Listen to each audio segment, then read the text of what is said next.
What's up, guys? We're back with a full slate of NBA action here on Tuesday, January 14th. We're going to break down every NBA game tonight and look at bets on the side and over-under, and make sure to check that pinned comment throughout the day to see if there are any changes as injury news and player availability is confirmed.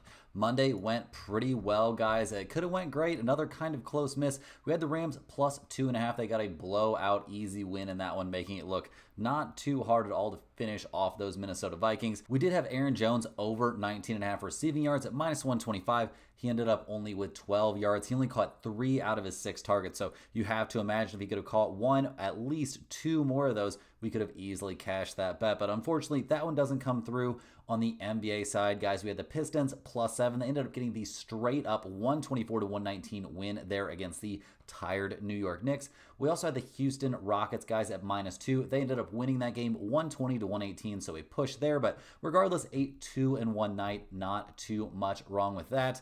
Guys, this is the big day. We're going to be heading to the hospital this evening, so I'm not 100% sure what things will be looking like for the next couple of days in terms of videos, but click the link in the description to follow us over there on Twitter. Also, stay tuned on this channel. Videos will be coming out soon. Hopefully, I will have football videos scheduled and ready to post for the weekend, so that should be taken care of. But regardless, guys, I'll have community posts and Twitter posts for you to, kind of keep updated on what's going on. There will also be free picks posted at Stump the Spread. Do me a huge favor, hit that thumbs up button. I'm very excited, so give me a congratulatory thumbs up. I'm about to become a dad. This is obviously a huge deal. Subscribe to the channel. The growth has been absolutely insane recently. I really appreciate all of you. Don't forget, guys, comment below with any bets you're looking at today. I'll give you my best advice on all of them as long as I'm able to get to a computer and respond, and I should be able to at least here for the Tuesday slate at least. So we'll see how things go. As always, our favorite picks will be in the pinned comment down below. Now let's get into our first game of the day here. We've got the Cleveland Cavaliers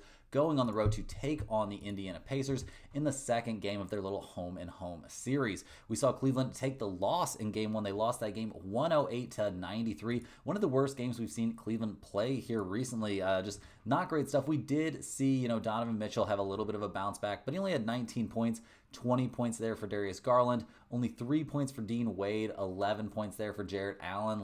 Just not a great day across the board. The Cavs shot only 11 of 41 from 3. That's 26.8%, so not very good there. They did get out-rebounded also, which is a little bit of a shock. Their bench got outscored significantly. Obi Toppin and Thomas Bryant both playing really well out there. And yeah, the Pacers getting the win despite shooting only 31.4% in this game. So very, suspect stuff there from the Cavaliers. I didn't really expect to see them probably lose that game, although I did think there was a possibility, the Pacers could keep it close. The Cavs come into this game looking relatively healthy. Ty Jerome on the injury report, but other than that, everybody is healthy and ready to go. So they should be at full strength, out for some revenge in this game, no doubt about that, as they take on the Pacers, who have to be pumped. Really a team win for them in game 1 of this little home and home series. Siakam didn't have his best day, guys. Only 8 of 21 from the field, 0 of 5 from 3, but still was a +6 and scored 18 points. 19 from Nembhard. Halliburton had a terrible game, guys. Only 2 points from him and 5 assists.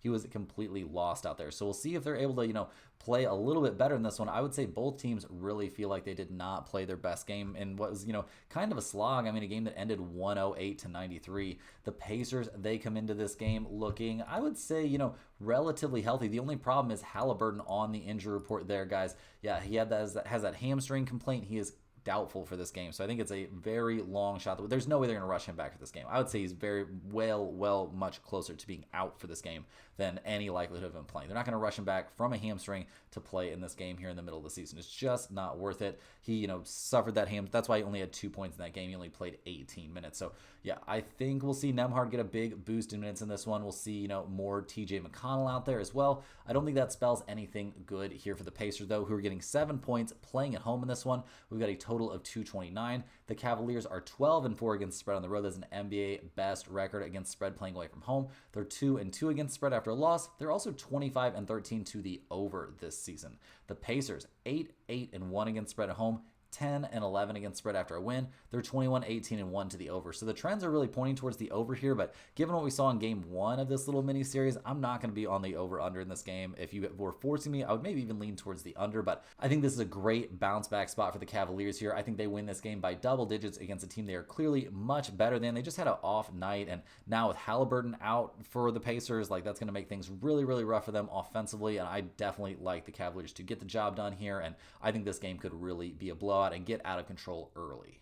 Next up, guys, we're looking at the Oklahoma City Thunder going on the road to take on the Philadelphia 76ers. The Thunder come into this game fresh off a 136-95 blowout win there at Washington. Their road trip continues. They started off with that tough loss against Cleveland, but a nice blowout win there over the Knicks, a blowout win at Washington, and now they get to take on the 76ers. So, yeah, things are looking pretty good. SGA did score 16 of his 27 points there from the free throw line, but like he said, he is the player that drives to the bucket the most, and if you're the player that drives to the bucket the most, you're going to get the most fouls. I don't think he really falls into the foul merchant category. He's not somebody that's in there, crying for fouls or flailing around or anything like that. Like, he's a pretty ethical bucket getter in my opinion. Just the style that he plays leads to him ending up at the free throw line an awful lot. In that win against the Wizards, obviously a very easy matchup.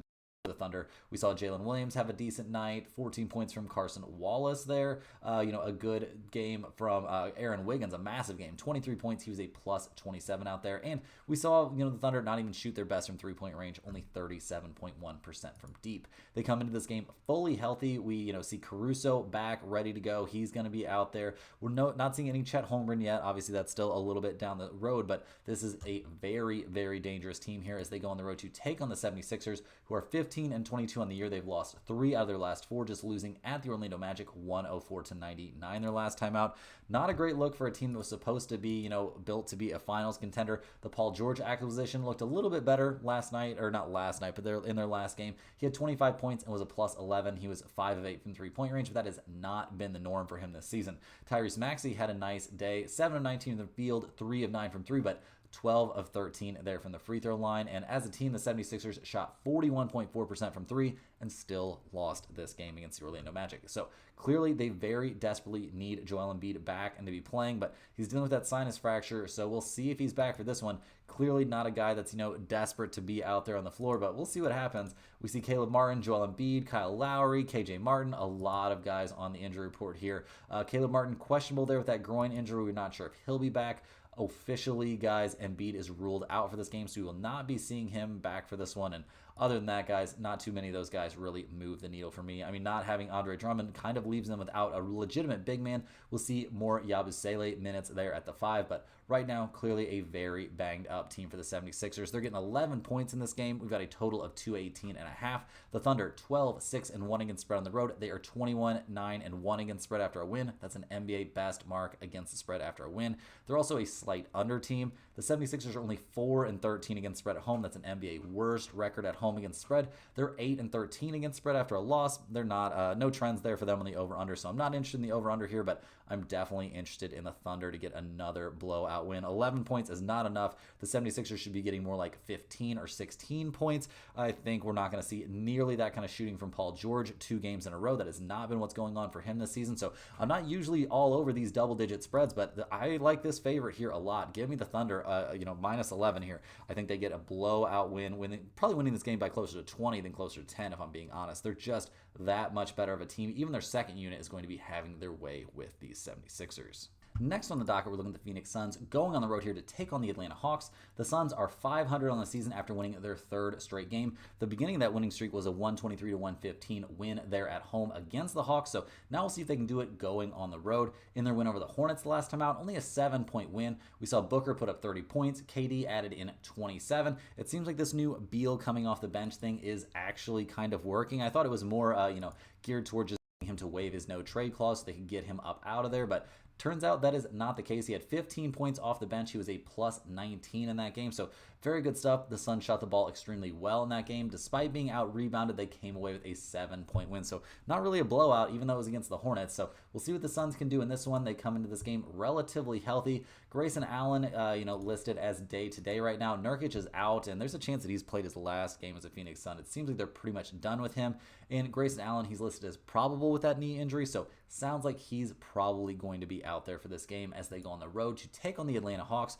who are also 19-19 on the year. They're coming off having that game against the Rockets postponed. Yeah, they've been dealing with a lot of weather there in Atlanta. They're going to be, playing this game. All reports are indicating that this game will actually be played. The last time the Hawks played was that game at the Suns. We saw Trae Young score 21 points, but only 6 of 15 from the field, so not too good there. They were not necessarily fully healthy for this game. We did see, a good game for sure there from Bogdanovic. 17 points for him. He was shooting the ball extremely well. DeAndre Hunter not shooting the ball quite as well, only 12 points. The Hawks lost despite shooting 46.9% from three, not something you can necessarily count on every night. They got kind of crushed on the boards by the Suns, not something that's really supposed to happen to you kind of ever. Looking at the injury report, we see Trae Young on there, Jalen Johnson on there, Bogdanovic on there as well. Trae Young dealing with an Achilles and an illness issue, so he definitely, a very reasonable chance he could end up missing this game. He's been on the injury report for that right Achilles tendonitis a lot, but being, sick as well, that definitely complicates things. Jalen Johnson dealing with that shoulder issue. He's officially ruled out for this game, and Bogdanovic guys with his knee, he is questionable for this game. Officially a real questionable. So we'll see what happens. The Suns not looking like they're at full strength here. They're getting 3 points playing at home, which is a big indicator to me that they are not going to be at full strength. We've got a total of 235.5. The Suns 7-10 against spread on the road. 3-14-1 against spread after a win. They are 21-17 to the under. That's a crazy 3-14-1 against spread after a win. That's wild, wild stuff there for the Suns. The Hawks 7-10 against spread at home, 7-11 against spread after a loss. They are 25-13 to the over. That's an NBA best mark to the over. But since we think, the Hawks are going to be resting a lot of guys, the Suns have been playing much better recently. Go ahead and give me Phoenix in this one as a small lean. It's not going to be going in the pinned comment. That 3-14-1 against spread after a win stat really scares me off. And yeah, just not 100% sure who's going to be playing in this game for the Hawks. So staying away from this one, generally speaking, with a slight lean towards the Suns. Next on the docket, we're looking at the New Orleans Pelicans going on the road to take on the Chicago Bulls. The Pelicans come into this game fresh off of an absolutely insane 120-119 loss there at Boston. It was a close game. The Celtics played kind of poorly, and we saw a big, big game there from the Pelicans. Trey Murphy III, 30 points, 10 of 17 from the field. Monster stuff from him. Zion played 28 minutes. Obviously, they've got him on a minutes limit, and only 5 of 15 from the field, but stuffed the stat sheet. 7 boards, 3 assists, 5 steals in the game. He was a +4 and had those 16 points. 26 points from Dejounte Murray. Those 30 I was talking about from Trey Murphy III, and 10 points from Javonte Green coming off the bench. The Pelicans shot 46 almost percent there from three-point range, and it just all wasn't quite enough with Tatum going nuts for 38 points. And yeah, some pretty decent bench production there, and 19 points from Porzingis and 16 from Jaylen Brown. So yeah, the Pelicans tried pretty hard, could not quite come up with the win in that one. So I feel like they're in a little bit of a letdown spot. They are going to be healthy for this game. It appears like Zion listed as available, like he's probably going to play in this game. Trey Murphy III ready to go, CJ McCollum ready to go, Dejounte Murray ready to go. Like they should be ready to, actually put in some pretty solid effort here on the road against the Chicago Bulls, who come into this game losers of 2 out of their last 3. They just lost kind of a tough one there, a 124-119 loss at home against the Sacramento Kings. In that game, guys, kind of the typical story. Zach LaVine, a monster game, 36 points, 12 of 24 from the field. He could be an all-star, honestly, which is crazy given the disrespect he was getting in the offseason. Nobody wanting to trade for this guy, and now all of a sudden he's extremely valuable once again. We'll see what the Bulls want to do. I think they should kind of want to blow things up, but I don't know if that's really the route they're wanting to take. Vucevic had 18 points in the loss, 10 points from Taylor Horton-Tucker off the bench, and the Bulls shot nearly 50% from the three-point line in this loss. So that has to feel pretty freaking bad. They come into this game with Kobe White and Ayo Dosunmu on the injury report. Kobe White dealing with that neck issue. He's questionable for this game. It appears, even though he had that game off against the Kings, it could be a situation where he doesn't end up playing. Dosunmu, he's still officially questionable for this one, dealing with that calf issue. He should be getting closer to being back. It appears he's very, very close. He doesn't. If he doesn't suit up here on Tuesday, he could be back on on Wednesday for the second part of that back-to-back. So we'll see who the Bulls actually have. They're 2.5-point favorites in this game. We've got a total of 237.5. The Pelicans only 6-13 against spread on the road. They're 12-19 against spread after a loss, and 22-17-1 to the over. The Bulls 10-9-1 against spread at home, 13-7 against spread coming off a loss. They are 20-19 to the under this season. So, guys, I'm actually going to be leaning a bit towards the Bulls here at -2.5, even though I'm not 100% sure if Kobe White's going to play in this game.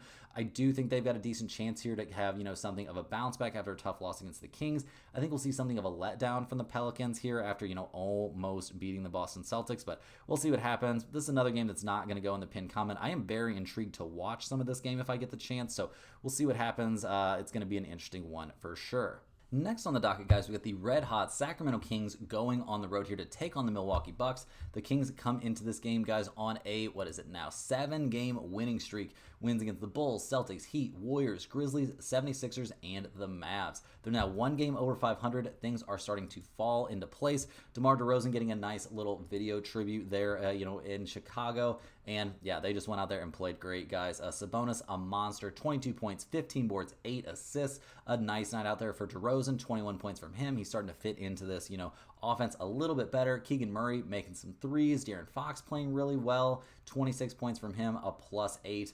18 points from Malik Monk. The bench continues to be a pretty big question mark, to be honest, but I don't think they're too worried about that right now if the starting unit can continue to play the way it's playing. So liking what we're seeing from the Kings right now. They come into this game relatively healthy. Malik Monk is on the injury report with a groin issue. He's listed as questionable for this game. He could be missing his first game since November 24th. That could be bad. That would be a big chunk of, playmaking missing for them in this game. So we'll be monitoring his availability as they go on the road to take on the Milwaukee Bucks, who are 20-17 on the season, coming off a 140-106 blowout loss there at the New York Knicks. Not a good loss at all in that one, guys. Giannis had 24 points, but wasn't anything special out there. Only 4 of 10 from the free throw line. That's a concern to see him being so bad from the free throw line.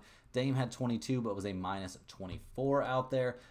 Chris Middleton played pretty well off the bench. Got to give him credit. He shot the ball really, really well, but as a team, they shot only 30% from three-point range. They didn't do a very good job on the boards, either getting out-rebounded by 10, and they played very little perimeter defense, a continued issue here for the Milwaukee Bucks. So will that be a problem here matching up against Sacramento Kings? I definitely think it could be. Milwaukee comes into this one with Giannis on the injury report. Chris Middleton listed on there as well. Gary Trent Jr. on the injury report. Giannis, as always, he's probable with, continued knee maintenance. Chris Middleton with his ankles, guys, he's been ruled out for this game. He will not be playing. And Gary Trent Jr. with his hip issue is questionable to play in this game. So, guys, looking at the numbers here, the Bucks are 2.5-point favorites. We've got a total of 229. The Kings 8-8-1 against spread on the road, a number that has been getting much, much better lately. They're 8-9-2 against spread after a win. They're also 19-18-2 to the over. Milwaukee only 6-11-1 against spread at home. They're 7-9 against spread after a loss, and they are a slight under team. Guys, I'm definitely taking the Sacramento Kings getting points in this one. There's a chance Monk plays in this game. Even if he doesn't play, I still like the Kings' chances here getting points against a Milwaukee Bucks team that, while it's in a bounce back spot, they have very little bench with Middleton not playing, and I just don't like what I'm seeing from them. Also, who is going to guard guys like Fox, and who's really going to guard Sabonis? I don't think he's going to have too much trouble with Brook Lopez. Maybe if Giannis guards him, that would be a problem, but I think this is a good spot here for the Sacramento Kings to probably get a straight up win here if you wanted to take them on the money line. Next on the docket, we're looking at the Denver Nuggets going on the road to take on the Dallas Mavericks. The Nuggets are 23-15 on the season. They've now won 3 in a row and 4 out of their last 5. The only loss in there was against the Celtics. Jokic being back. They did have to erase a double-digit deficit to get that 112-101 win there against the Mavs, but now they get to run it back playing at Dallas once again. We'll see what goes on in this one. Westbrook going nuts with 21 points. He's been looking like a new man out there, honestly, looking great. 0 of 2 from 3, but 10 of 17 from the field. Almost a triple-double, 10 boards, 7 assists. We saw Jokic put up a triple-double, or almost a triple-double, 1 assist shy. He had 19 points, 18 boards, and just overall a very nice game. Aaron Gordon being back is a big deal for this team. Peyton Watson also playing well. He was a +30 out there and scored 10 points. The Nuggets won this game despite not being able to throw it in the ocean from deep. They shot 21.9% from 3 and still won this game by 11. So very, very good stuff for Denver. They come into this game still looking pretty banged up. I think that's going to be kind of a maybe a theme for this team over the course of the season. We see Murray, Gordon, and Jokic all on the injury report. Jamal Murray dealing with his knee issue. He's probable for this game, so it sounds like he's going to be playing out there, which is obviously a big step in the right direction for this team. Although with Westbrook playing so great, him being out, not that big of a deal. Gordon with his calf, he's probable for this game, so it sounds like he's going to be fine to, play another game here. That's good. And Jokic dealing with his ongoing illness. They keep putting him on the injury report for this. I don't know if he's still actually sick or what's going on there, but yeah, he is also listed as probable. So it sounds like they're going to be at full strength here for their second game against the Mavs. I mean, no indications that these guys are going to be missing this game. Dallas, guys, they're struggling. I mean, having Luka and Kyrie out is definitely hurting this team. No major shocker there. In the loss, guys, they're doing what they can. They're trying to piece things together. Clay actually had a big game, 25 points from him. 9 of 19 from the field doesn't look amazing, but 6 of 13 from 3 is pretty nice. No insane performances. Like, who else is out there is really going to go nuts? I mean, Najee Marshall, maybe. PJ Washington only had 8 points. He can play better. 16 from Spencer Dinwiddie. He didn't shoot the ball particularly well, but he did get to the free throw line. They shot 35.3% from 3. That's not terrible, but they got crushed on the boards, and I don't really know if there's anything they can do about that, guys. So we'll see what happens. Irving's still going to be out. Luka's still going to be out. It's going to be a Dinwiddie, Thompson, Washington, Lively the third, and probably Quentin Grimes or Jaden Hardy or Najee Marshall kind of starting lineup for Dallas. So things not looking too hot, but the odds makers appear unworried, guys. The Mavs are getting 4.5 points is all. We've got a total of 231. Denver, 9-10 against spread on the road, 10-11-1 against spread after a win, and 24-14 to the over. So a pretty big over team. Dallas, 10-9 against spread at home, 8-7-1 against spread after a loss. They are 20-19 to the under. So once again, not really an over-under spot for me, but I think we want to be shading here towards the Nuggets get at 4.5 point favorites. I don't think that's too crazy. Like, they played pretty poorly and still won the game comfortably, and I think they can play much better. I am a little bit worried that maybe one of these guys like Jokic is going to sit out for this game, and I think that would swing things pretty drastically. So this game's going to be a wait and see spot, but if we get confirmation that all these guys are playing, like, I think you want to be on the Nuggets here at -4.5 pretty aggressively. So we'll see if that is could be a late add to the pinned comment tomorrow, but keep an eye on that one, guys. I may be a little bit busy there in the evening, so I might not have time to add it to the pinned comment, but keep an eye out. I think there's some value to be had. Last but not least here, guys, we're looking at the Brooklyn Nets going on the road to take on the Portland Trailblazers. The Nets are 13-26 on the season. The tanking is really going on, guys. They've now lost 5 in a row, and what is that now? 8 out of their last 9. They just lost 112-111 against the Jazz, a team they were hoping to tank against. Isaiah Collier's late layup in overtime gave the Jazz the win in that one, and yeah, Brooklyn straight up not trying to win right now, guys. I mean, it's getting pretty bleak out there. Zaire Williams, 19 points. Clowney, Claxton, Simmons, and Keon Johnson, they're the guys starting out there, and it is not looking very good. It's getting more and more apparent that this team is, holding out guys that could be playing. I mean, D'Angelo Russell's out. Okay, sure. Cam Thomas, Cam Johnson, Nick Claxton day to day. This is a team that's intentionally holding out healthy guys that could be playing and would be playing if this was a winning team in an attempt to tank. So I hope they trade a bunch of those guys. I don't really care about D'Angelo Russell too much, but Cam Thomas, he should be somewhere where he can, go out there and get buckets. Cameron Johnson, he should also be out there. He could help a contender. So we'll see what happens with the Nets right now. They're taking it out very aggressively as they go on the road to take on the Portland Trailblazers, who are 13-25, and a team that's tanking it out as well. They've lost 3 out of their last 4, but they're not tanking like the Nets are tanking, guys. It's getting pretty wild and out of control. They did get blown out by the Heat in their last game, losing 119-98.